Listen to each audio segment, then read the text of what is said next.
Bwipo's one of the best top laners in Europe. Like, I'd still have him in my top 3, top 4. He's clearly a very good player. But he's also a player, just like Fnatic as a team on their champions are comparable to G2. I think there's the difference as well, is where the fuck's Bwipo's champion pool? Where's his Kled? Where's he spamming Akali every time it's available? Like, what a joke is. This is how limited Fnatic is. Fnatic's actual fucking flex potential is that 3 of them play Karma. Sound. Oh no, not the Karma flex. Oh god, what lane's the Karma going into? Like, this is the most dog shit I've ever seen. Like, where was Bwipo's champion pool? He has to just play Renekton all the time. What is this? Gangplank of Renekton. Is he Huni or something? Get Huni out of fucking Europe.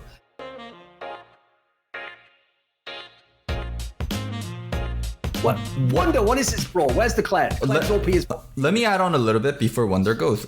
It's so surprising to me that Bwipo's champion pool is almost purely bruisers, as we talked about Jax, Renekton, Gangplank, and Aatrox, because I thought he used to be like a Victor one-trick, and that was his big thing last World, so him completely cutting out like range and AP champions and just go bruisers was something really weird for me too.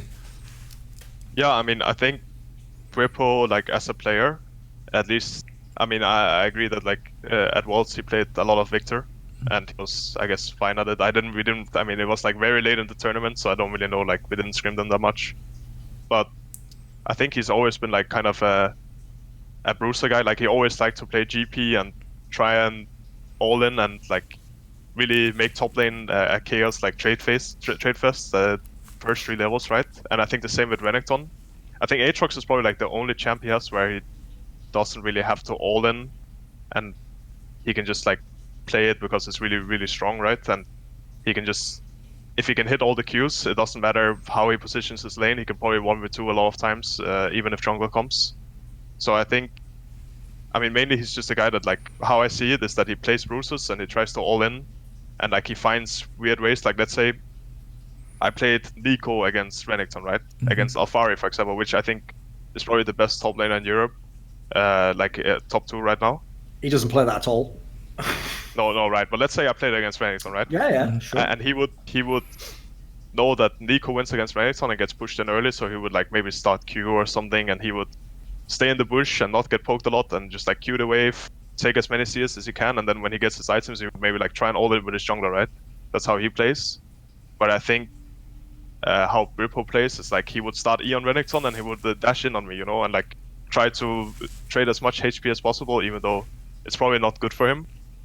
And I think if he plays against the top laner that's like very surprised by, oh, wow, he just all-ended me, what do I do? And now I'm like shaking, you know, and like I don't know how to deal with this, then it can be very punishing. But I think once he plays against a guy that like knows what he's doing and can just like stay calm and play the lane like he's supposed to, then I think he kind of just like falls over, and then he doesn't really do much. I think he doesn't really have like very good lane understanding. Like, he doesn't know like how to manage his lane, so all he does, like in my mind, is like all in, and I think he's very good on that, and that's also why he plays like Jax and Renekton and champs that can actually go in and 100-0 force a solo kill, you know. I think if he plays like Karma or even Victor right now, it's not as good as those champs. By the way, just for the sake of the conversation, actually, if we're going to talk about you guys versus Fnatic, we'll just combine both the series. So we'll just make it interesting topics from both. And, you know, that way we have more information to go off. We're not going game by game. There's too many matches for that. So along these lines, that's something else I wanted to ask you about, actually. In fact, I want to get your take on this as well, Loco. Right? If you watched any of the Fnatic versus G2 games, like, the joke for me is whenever they move the camera down, you will always miss a kill in the fucking top lane, because there is a kill in the top lane in those games in the first 3 minutes, like every fucking game. It's just no one knows where it's coming from. Probably the most hilarious one, I'll just throw in as an aside wonder, is it literally wasn't anyone's fault, but Jankos actually next level fucked you when Broxer was on Lee Sin on that game where Jankos was playing Gragas and he came out of the brush and you were on this side. And he came back down, and Lee Sin just went over the wall into the brush. So on your map, it would look like there's no way the jungler can be there. And even Jankos didn't see him, but like that was just pure coincidence. But he absolutely fucked you on that one. Like the map wrecked you completely. I think there was like a 1 second warning. Oh, Lee Sin is in the bush, and then I get killed, you know. And I'm like, oh shit, I'm dead. But I think that was like I mean, all misplay about like how I played my Yeah. game. But But what do you think of that in this sense, though? Because why is the top lane so like? Why is everyone so horny to get a kill early on? Because as you were saying before, like obviously it's Bwipo's style, but you were like willing to coin flip with this motherfucking crazy.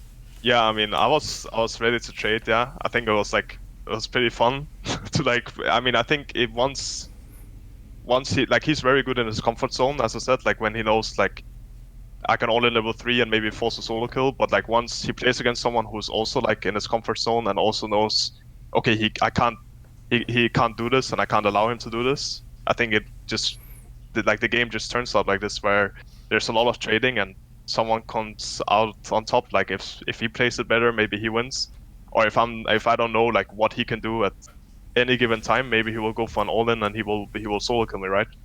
But I think if I just know how the matchup plays out and know what I can do, like almost to the limit, then there's like no issue in laning against him. He will just like he will not be like as strong as a laner as someone who would play it smarter in a way, like more conventional, I guess. Sure.